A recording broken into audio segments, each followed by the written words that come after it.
Christian friends. Maybe you remember Frank Nunez. I don't know if he's around anymore, but maybe 10 years ago or so, he starred as Malcolm in the TV show Malcolm in the Middle. Well, I remember seeing him, it was quite a number of years ago, maybe it was 10 years ago when the show was still on television. He was still a teenager, and he was being interviewed and he was asked about what he wants in life and his goals and that sort of thing. And he said, as a young teenager, he said, my goal was to make my first $1 million. That was my goal. And then he was asked, did you do it? And he said, yeah, but I'm not satisfied, and now my goal is $10 million. And I heard that from this teenager, and I thought, and if you make $10 million, then what will your goal be? What will satisfy you? What will make you content then? See, have you ever thought about contentment? Contentment in your own life? It really is such a wonderful, glorious gift from God, isn't it? To be able to live your life in absolute contentment. I'm content. And yet I sometimes say that it's sort of like nailing Jello to the wall. I've never done that. Yeah. And I know I live in your house, so I know you're a little concerned. I've never tried it. I suppose you could have done it. You nail Jello to the wall, and momentarily it sticks. It works, right? But then it slides away. And isn't that a lot like contentment? You can achieve it. You can attain it.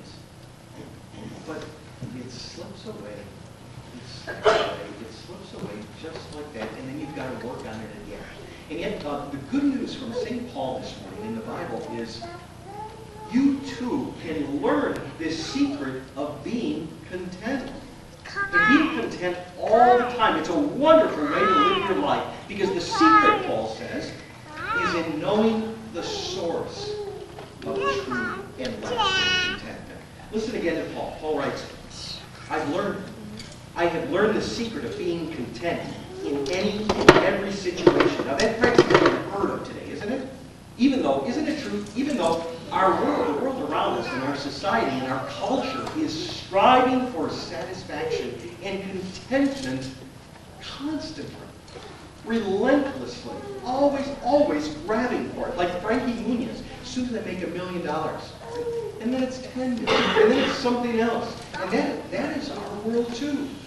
As soon as I've got this in my bank account, as soon as I've got this sort of income, this kind of job, this kind of home filled with these sorts of things, and this kind of family, and these sorts of friends, and if I've got my health, and if I'm safe, then I can feel secure and content in all of that.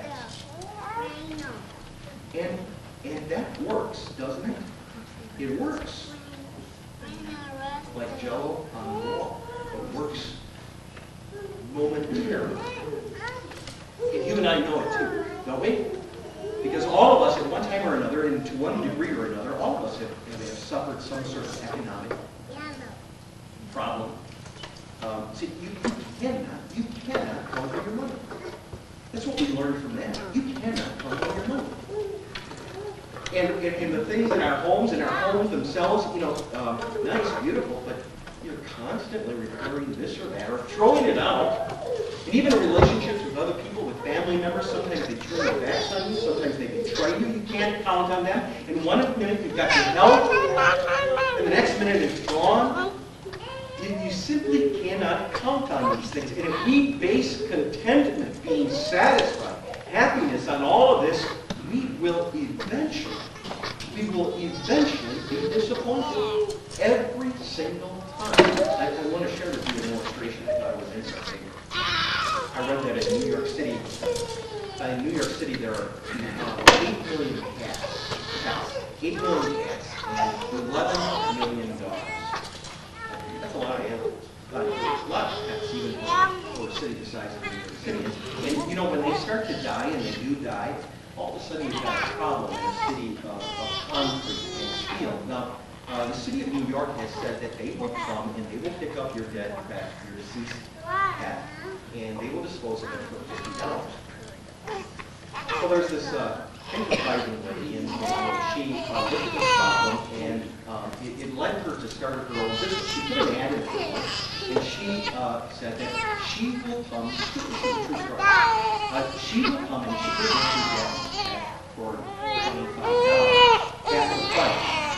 And this is what she does. The first thing she does, she goes to Salvation Army. She buys the cheapest suitcase, nice looking suitcase that she can find at Salvation Army. And she comes to your home, she takes your pet, she puts it in the suitcase, and then she takes it with her as she rides the subway.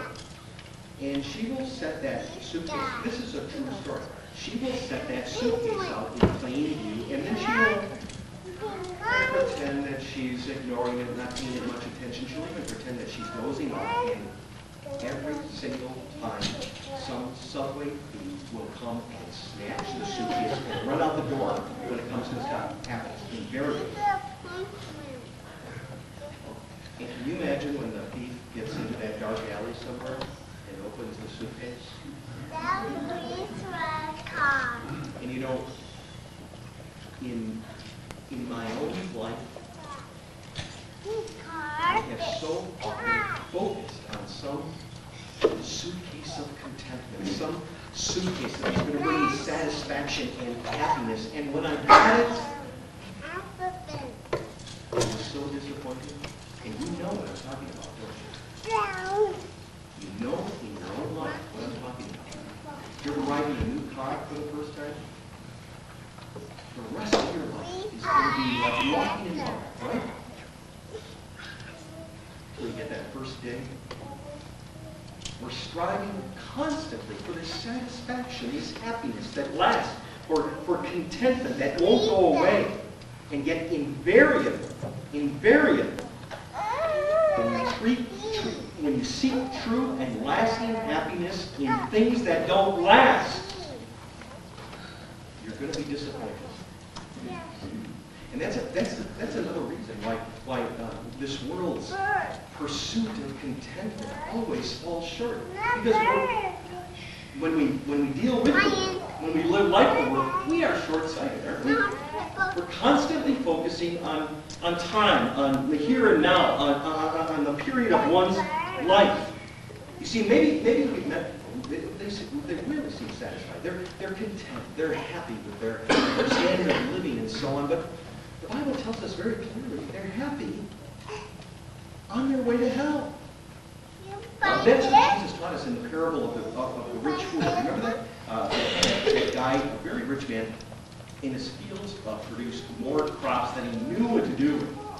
And so he thought about it and he said to himself, I know what I'm going to do. I'm going to tear down my barns and I'm going to build bigger ones so that I can store more and more stuff. You know what I mean by the word stuff? I can store more and more stuff and enjoy more and more things. And I can say to myself, now you have plenty of good things laid up for many years. Take life easy. Eat, drink, and be merry. You've got it made. Now you can be content. And remember what God said to man? You're a fool. You fool. This very night, your life will be demanded from you. This very night, you're going to die in your sleep in that big, beautiful bed, surrounded by all of your beautiful things that have made you content. And you're going to go straight to hell because you were short-sighted. You focused on things that don't last. And if anybody understands this, it's you and me, isn't it? We understand that those things in this world that we too so often grab for, they don't bring us any closer to the Lord God. And the money and the things that money can buy, and the homes and the things that we can fill our homes with, and the comfortable lifestyle, a certain standard of living, we know, don't we? We know from experience, none of it really brings any satisfaction. Not true satisfaction, because contentment as the world knows contentment in things, it's elusive. Because things always go away, don't they? And here's the good news. This is the good news. In a world where contentment, true, lasting contentment, is elusive, you and I can still learn the secret of being content. St. Paul tells us here, it's a gift. And if you are living a contented life, you can't even begin to describe the blessing of a king. People of the world